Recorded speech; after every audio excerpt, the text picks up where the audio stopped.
you guys say and spell your first and last names, please? Jamie Miller, Jamie-Miller.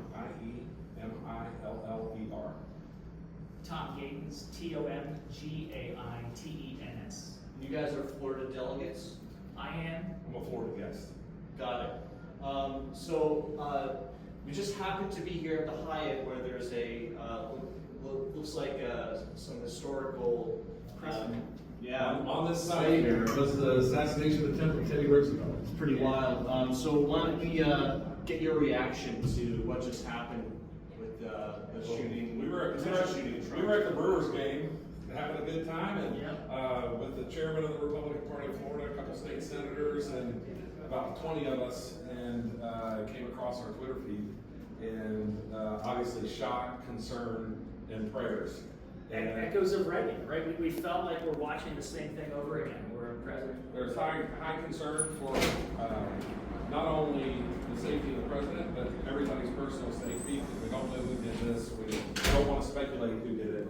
And but the president's safety is a paramount concern.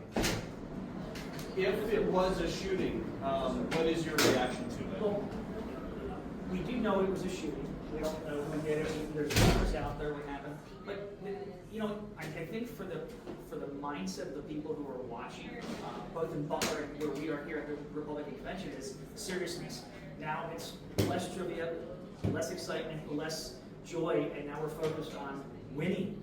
I think the best thing we saw was that the president, like Reagan out the window of Bethesda, with this fist raised, saying "fight, fight," and that's what we're here to do. We're here to make sure we finish this in a positive way.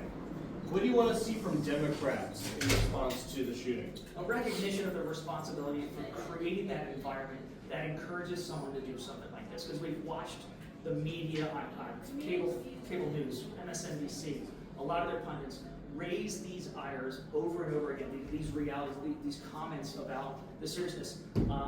Kathy Griffin with the stupid severed head on CNN, right? This stuff doesn't go unnoticed. And kooks, the people who are involved in this attempt at assassination, this is where they get their motivation from, is bad ideas like that. And what's your message to people that are have joked about or have promoted the idea of killing Trump? Well, there's no place for anger and violence in politics. There's just no place for it. And so we see this today, and the concern is high, and we need, I think Democrats should, of course, come out and condemn any type of activity like this.